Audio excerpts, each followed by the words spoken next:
Phone ni sala kan in khom chu kan body dress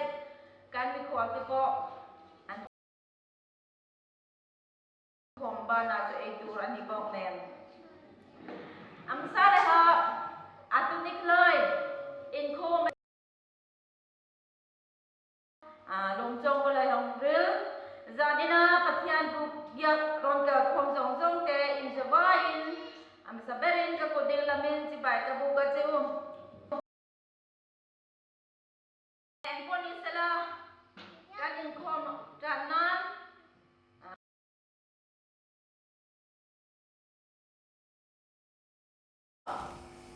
dan tuturin so mga pi lalin bui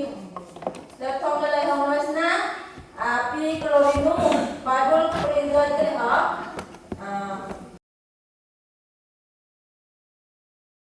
badol lalay enval sam number za som thum parum na jang khatle jang li sam number za som thum parum jang khatle jang li lom thu soi na la Pero ani chu atasia angil nei na po kung kwa in aom do sia sa na ma cha ba thil mak ro pui tak tin tu ne na chuan angil nei na chu kung kwa in aom do sia pathun chong thung ai pori hai ta second board ma big big sa atun ha tran tuai la hong sam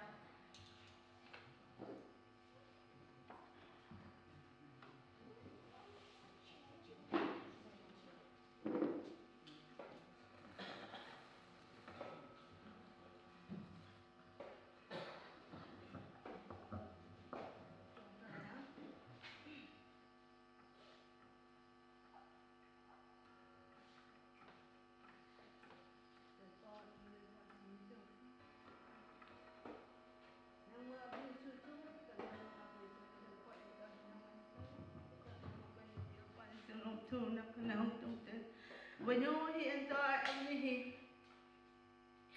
enter become singing, look at Hannah, look at Tumatula, Emerald Panam, one at the home I'm putting it. Miss So, let me second, Templar only that behind comes singing and walk on it in that home too. When you enter open the clothes, he can not, so I'm thinking I come singing that part. He summed them, tapping upon young man in here. He entered the tail ocean, can he come home, don't tell you upon his in home to and home to there. We know he entered one of long sun. And in don't singing come upon his in here, long in that bar. Little the being a he, how when he then, that he the night time on that bar. Now, more, one time, and long being now one at the tail like a long up with them. We know he entered Avenue, him adding hotel gate, comes in that bar. Now, man, I touch the leg on him, I'm putting that bar, he entered, comes on the night, comes in that bar. Now, man, I touch the leg, I'm putting that bar. He can hear my room, in that bar. Can the Tata, he can let him tell me that when a man, I touch the leg on him, I'm putting them. We know he entered, can so stick comes in that when a man, correct in here, nothing a mark and wrong in a mark and home room, that bar. Kan Yesu kan jadi lengan macam pencung di sepala Yesu kan amin. Oi long pi lo en wa ju khom singin han ha kumpul to ho iloi ngok thun ju khom lai chú ơi đây không trời nè Avani betul arwah sana jamin hiu không tụ saya kumpul datang ini kan dong lelem le patiane na kan sensi boy ni atak taka minsan itu kan patiane itu pakai non salah itu ane DCM Reng lại cô sản thì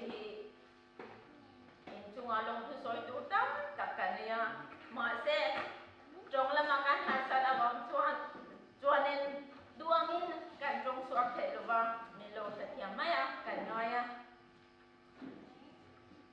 em cô đi xe lo cảnh chụp cảnh đó sẽ là ngà atun họ ở luôn là thuê ai lại hồng xí vào lo thu lúa mày lại hồng kí chú họ mi thu bùi ra mi hi ở mi sa mi là hồng lang mà nông té nụ ra họ mi sa hồng tung lệ ở lại hồng sam vào rồi turin Betel Baptist Unit Tech ania mase mi sina ala ron sen lova ama beren men joy pui tu kha ania chuang chuan aron kalna joy turin kan han song mai anga tu na chuan kan zubai tingin tholong la khomna la kan jai anga ti chuan kan tholong te min la sak turin apa biar kakan so mange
kan pa chung nung bermana me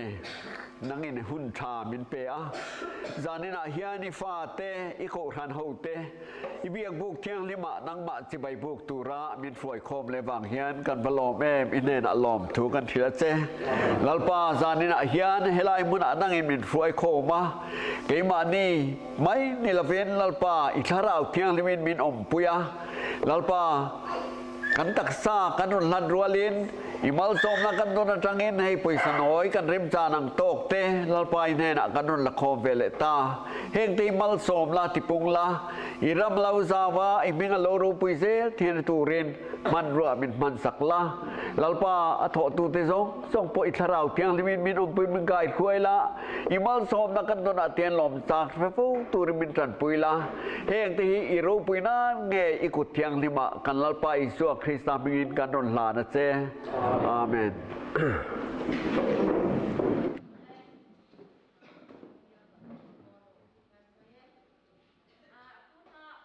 Ôi Miss Boy lo thu thôi nôm nè vào na. Ôi tùm thu thôi vào. Solo tùm ta.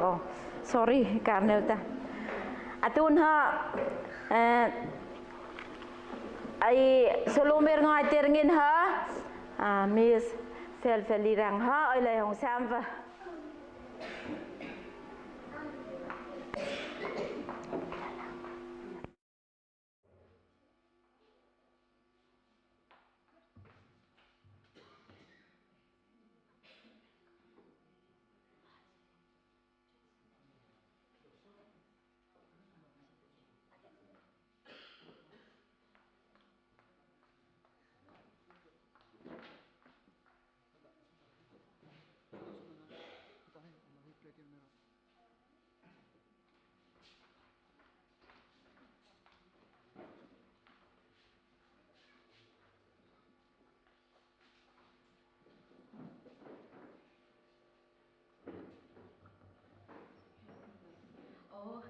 Ang thok lam nin chong ba ka tirang kino ma changa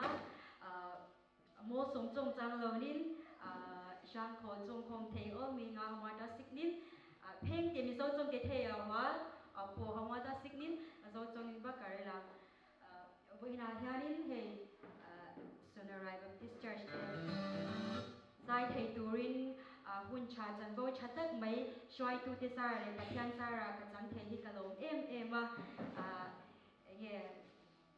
pathian mal som na tam takin lo dong zel ola Sonarai Baptist Church hi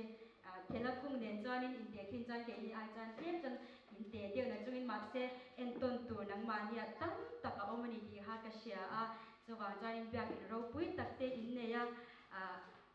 hit yang biak in hot ni chan tam takan kal mai thea amai ro chu nakin le se la biak in ro pui na chaw ni lo khanin chunga in khom tur kan nom lo chuanin om sia om lo ni chuwang chanin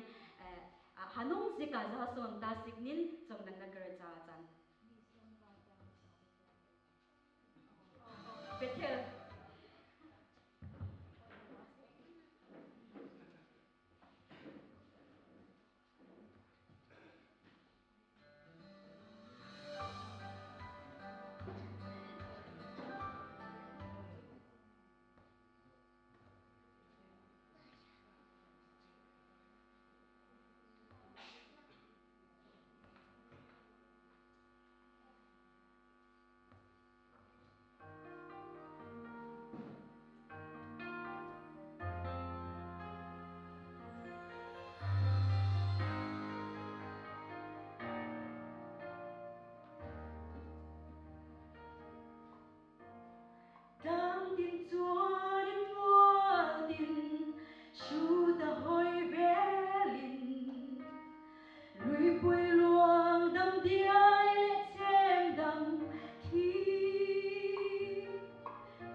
feliz zai thiam le mai chungao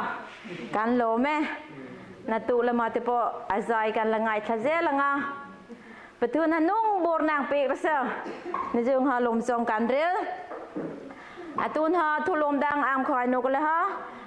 oi chong rel mi rang ha hon noi lai hong pek tom la tho te ni khoi no ne val ai inu hong manong te tu na chuan ti tur dang om lo chuan kan thu cha soi tu tur kha hun kan pe to anga tu na tranga to khlengin du angin akuta kan hla ne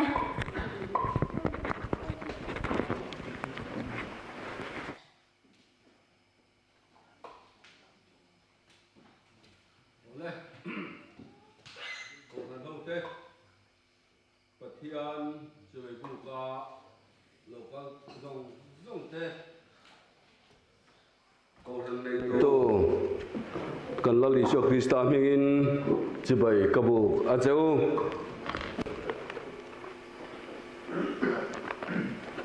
masain Pathian thu chiarin ilongai thang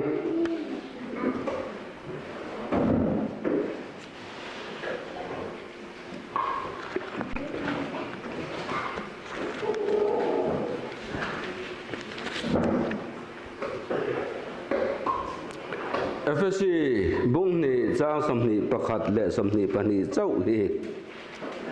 FSC bung ni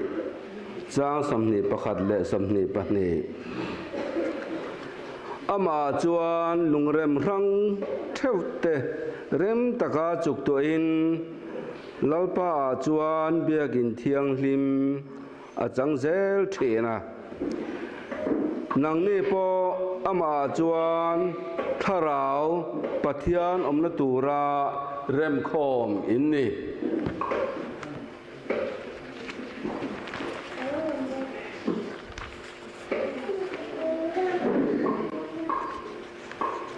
chang dang le kan chia leang korin thon khat na bung thu chang som paruk le som pasri khyang chia rang Korin thon khat na bung thum chang som paruk le som pasari Pathian in ni le Pathian tharau dang mania om reng ti in thalavem ni tu point Pathian in chu ati kholo chuan chu me chu Pathian in ati kholo wang Pathian in chu athiang lim sia chu in chu nang ma ni in ni Pathian in kan ni thu min ril ani tin hata chang dang kan chial le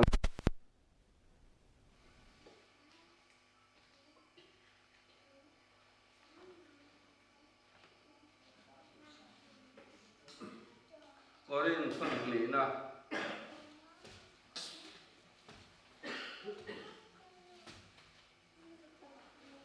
bung ruk chang som paruk adang som paruk thleng kan chiar tang milem tele Pathian biak in point enge in rem na an nei ke ni jong Pathian nung biak in kan ni si Pathian in an ma nia ka omanga an ma nia ka leng bokang tin an Pathian ka ni anga an ni po kami te an niang ati ang khan chu wangin an zinga ta lo chuakula arangin omro thilbol lo reng reng po dek su lalpan ati Pathianin athu kan siar ta te malmin som sakro se itong triang lalpa kan Pathian du tak khongai na te zangai na te ngil na te khat kan Pathian zanina hian lalpa kan Pathian ni khongai na wang chawin biakina hian lalpa ithu cha te soi theile ithu tangai tha thei tura hun thamin pe ka wang te hian kan valom te lul em zana hian lalpa kan Pathian du tak ithu hi thunung ani a hei thunung hi lalpa a soi tu ina dik taka soi theina tur le angai tha tu ten dik taka ngai thak theina tur in lalpa ithuza kan sei tur te malmin som sakla he ko ran hian lok puinan alo man nge theina tur in malmin som sakang che kanin khom ta te hi abula tanga to thlagin dang malmin kai ruwa yang che chandam tu lali sho krista mingin kandile amen le zanina kan thu pui tur chu ko ran hi pathian inani ko ran chu pathian che na pathian inani ti thu pui mangin pathian tu cha kan ngai thadon ani en tin nge ni ko ran chu pathian inani dan kha ngun taka kan ngai thak po nga yanga thei ni sela chu nang mani tong han soi thiam ka chak hle mai ni ma sela kan thiam lawa min sa thiam anga kan thu soi ngun taka ngai thak in lo tum don nia hei ko ran hi apoi mo le ani ti chu kan ngai thak mun lo chuan kan thei don me lo ko ran ni pathian in ani pathian in chu en tia ti tur nge Isaya le khabu kan chiar chuan Isaya le khabu bung sabrung le paruk chang khatha khan pathian he ti hian zon lian pui ma ya pe a zon Isaya chuan lalpan he ti hian ati van ka thut phania le ka ke nga chan ania engang in ge mi sak sak don khoi mun nge ka chen na tur chu ati ani pathian le le vana khatlat vana thut phani a le ke nga chanani a engang ine mi sak sakang khoi ge ta chen na tur chu atiani chu zo han ngai to atai la kan tun lai khovel fin na tangin khovel fin ne sang em to a king rc tam tak jinga khian light year kum nuai tel fe kala rc om te khi mi ring fin na chuan han chui pha ka alat zong an ria alen zong pon ria chu tiang chuan mi ring thua ki alo tha em mai ni ti chuan lele wala khatlat pathian in satur chuan khovel fin na hi tla ka ngem o an sa theyang em le a chhana zan sa thei lawang ti ani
ai được thế con rồi sẽ có về phim đó là bạn chuan à obi cái chuộc đầu con thì bạn na tua man thua rồi anh là ngay là nhưng mỗi tập đi lên các về mấy con rồi sẽ chuan anh thìn lung chuông à Isu Krista tu đó là sản đam tu à phong ta anun kong khuai tu amang ta ama chuan en tat ta chu diang mi ne na chuan Isu Krista chu alo kal thin na ni Isu Krista chuan chu thin lung cho lu thin na ni chu thin lung a chuan Isu Krista chuan lalram aron din thin na ni chu chu ring tu kan ni chu ring tu in phok khom ring tu in por ho chu ko ran kan ti hian mana khobela hau saber Solomona khobel lal jong jong a ping ber ania a hau saber boka chu chuanin temple ro pui deuh mai a sa chua temple ro pui deuh mai saka chuan pathian ne na atlan tuma trong trai na chuan nang pathian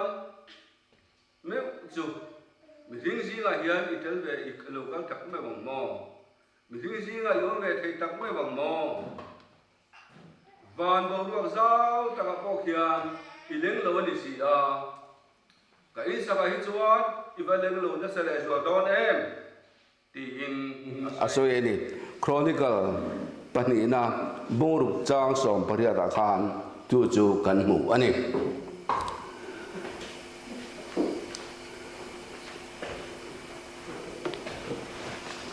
thọ lom kan puang lo kong ong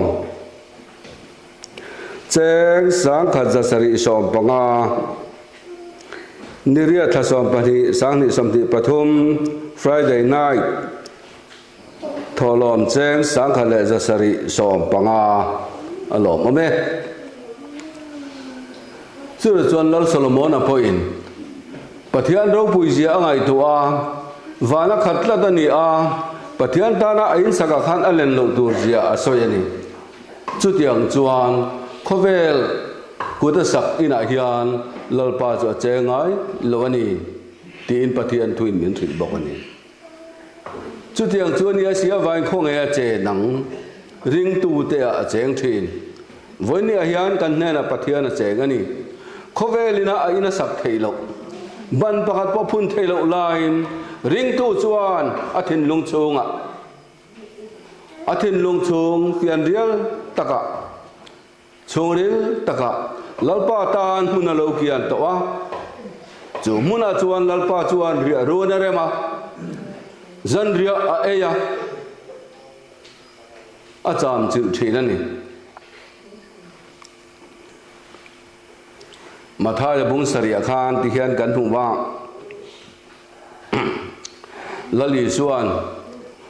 tu po ka thu ria zom tu te hi mi fing lung pui chung sa tu nen te khin tu ran ni ti lung pui chung sa tu chu ruwa te lo sura tui te lo liana khi te lo te a chu in choran nam sok soka nima sala achim lawa lung pui chung a rem tlat ani awangin chu tiang chuan ring tu po Isua Krista chuan arem tlat to awangin suala thi puite khlem tui phone te lo leng thin ma sela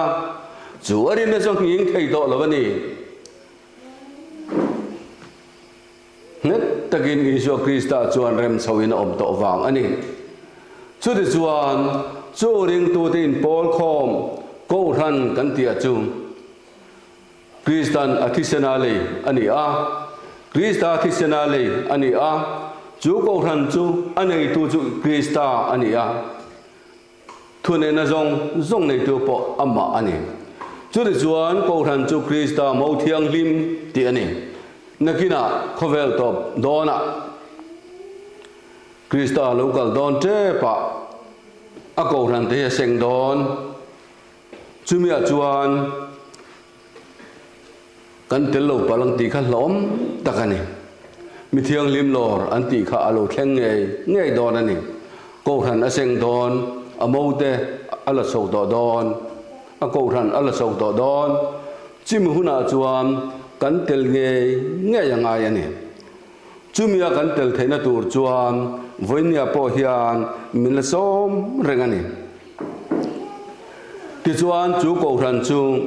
a thiang lim tur ani ko ran lu chu Krista ania ko ran din tu chu Isua Krista bok ania athisena aleite in fo khom hi ko ran chu kan ni si a chu ko ran chu athiang lim tur ani chumia chuan pathian thuin en tenga ti ring lo mi tenen ro lo takangong kol ba tu ni nom su ring lo mi tenen ro lo takangong kol ba tu ni om su suwa da le fen da chuan enge intro man nei eng ma intro man nei no thim le in enge in polan nei eng man nei la beliera le krista point enge in zom nan nei eng man nei la milem le pathian biagin in enge in rem nan nei eng man nei lo ke ni zu pathian ko than thiang lim kan ni sia pathian in thiang lim kan ni tlatani pathian in tinga ti an mania ko manga an mania kaleng bokang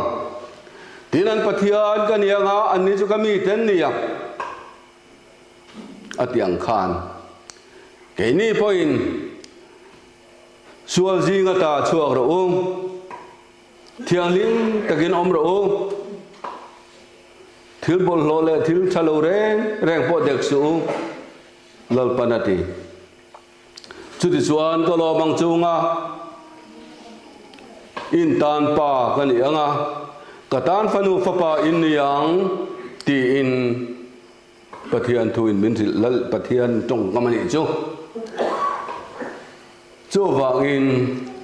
ko ran te hi karin bum khat te hi setan ne hian hlau em maya setan na tum cho ko ran sut phel te hiani chumi tur chuan ko ran member te amang fo ti kan thia ta thang ko ran te hi athiang lim em awang in von thiang lim tur ani a chu ko ran von thiang lim na chum amo phur tu chu ke ni te kan ni ring tu te kan ni ko ran member te kan ni ko ran lo thiang lim na tur ve him tu tur te chumia chuan vau khan na pathian in aron soing korin thon khat na bung thum chang som paruka tanga som pasari da sin kan chira khan pathian in ni le pathian tharau nang mali om tin thelawem ni mi tu point pathian in choti kholo chuan chu mi chu pathian ti kholo ve ang awa hlom vele ring tu ni si ko ran ti kholo tu pathian thu ni lo zong la thin tu ring tu darin kai pek thei zu zong a thu soi te khang kha pathian ni la ho em ani krista kan rin om chuan ko rana kan rin om tu rani ko rana kan rin om phot chuan krista kan rin om ang mi krista rin om chuan ko rana porin om lo thin chu mi ta chuan ko ran mingan ti sethin ke ni ko ran member te hian kan ko ran hi aming sa zong in itilawang eng mai itilawang ko ran lo than len zel thena tura malam pan zel turin tiam chin lam pan zel turin ti gan ni a tiam chin lam chu panin mai son zelang ti pathian tuin min fui na ni siawang in kan ko ran te lo than len zel thena tu chuan ko ran member the kan lung ruala phei khai rual ta ke kan pe na lalpa rong kan bol hian ko ran chu amoin alo thang lian mai don alo ni chu wangin helaya hem mission fila kan lo kal thei te po hi kalom le maya ke physical thei kin ring mang lova ikal thei nge man ti point ahun lo thlang por ro se ka tia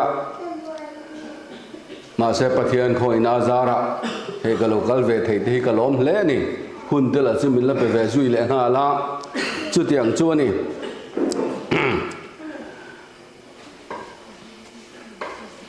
nakina mi thiang lim lo ra kan tel lo pal hi pathian hian a hlau em ani kan tel nge na tur in pathian in kan thin lung po min koi her sak ro se Pathianin kan nena na thokro se Pathian ding tu Krista nei tu kan ni theina tur in keima ania Krista chu aoma Krista chuan ria runa rema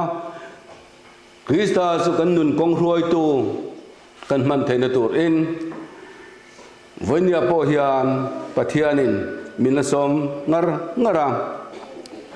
thupuan bung thum chang som nia khan ti hian kan muwa ngai te kong khar pula ding ka ke khe tu po ko ria kong hon chuan ne na ka lu ta nga a ne na jan ria ke yang ani point ka ne na e bo ka ngati zana hian min la so mani Isu Krista kan nei lo chuan in khom thin mai la om zia nei lo nakina mi thiang lim lo na nu chia pol kan tanga mi thiang lim lo ra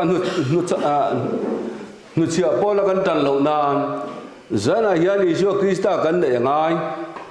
ke mania Isu Krista lal ram nei ngai kan tin lung lal ram ikian ang u chumin tur chuan he kan in khom nei lok taka kan man ngai ni hei thu soi kan ngai tha thina tam ta kan ngai tha towa kan ngai tha zel bokanga mi zo ho hi kan bakrim hrim maya dan phunga kan ne ya pathian thu soi hi a soi re lo ti mai a thu soi kha enge ni kanuna ta ne nge lok na a thu soi kha ne nge ka tan trang kai na om ti hingun takin kan ngai tu angai thu soi thiam lo lam po ni lo thu soi a khan enge kanun chom nan tha ang enge kanun khoi tu ni ang ti ta po hi kan ngai tu angai ani chu wangin sam jiak tu chuan he ti hian a soya o kul kong ka te win sung te ka choi sang wala ani kong khar lun te win khai sa ro chu ri chuan ro puina lal he lo lu don nia chu ro puina lal chu tu ge ni lalpa chak tak le thil de thei tak lalpa in do na thil de thei tak chuani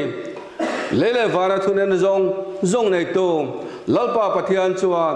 zana hian thin lung kong khar chu ron kik me kan hi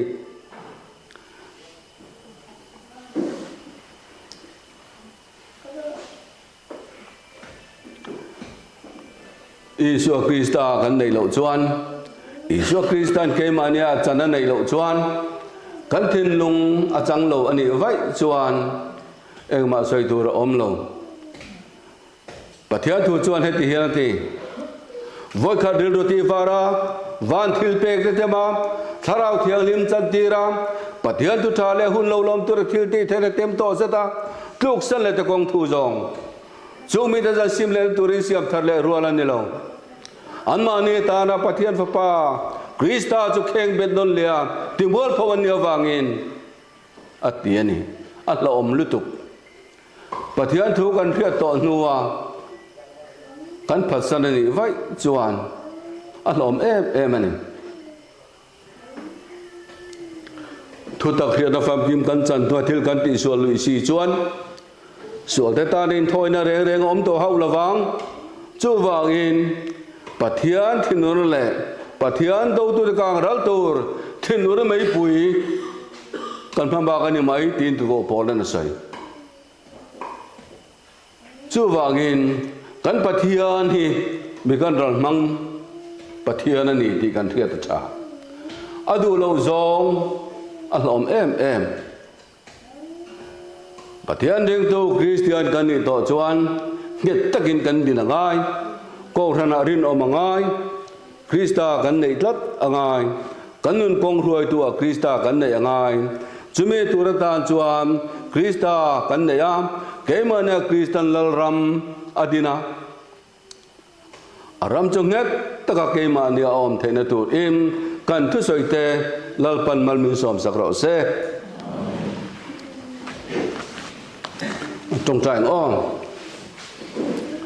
lalpa kan pathian du tak i khoi na wang chawin he pulpit langa i thu cha de lalpa kanon puang chuak le ta zanin lalpa ngai tha tu zong te hian kan thin nung chunga Krista chu kan seng lu theu theina tur in kan thu soi te kha i tharau thia limin min son zom sakla mal min som sakang che kanin khom pum pu yu ku ta kan hla nga nang in lalpa min huaina alom thu kan soya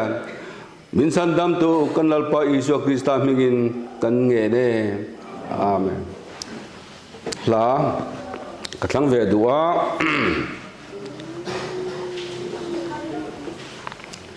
la zale somni le pasarina ngai te van lalfa chu Bethlehem bong in tloma ti kha ka thanga ka than chan kan soyenge achanga na mana chuan Bethlehem itan mun a omlo nang mi thiang lim van lal bian na tur tuna ero itan mun a ome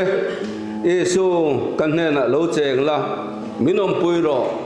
ti in pathian kan choi moyanga kan fakanga chumhnua lali suan tong tai da mi zir tiragin kan tong tai rualanga kan in khom hun kan ti top don nia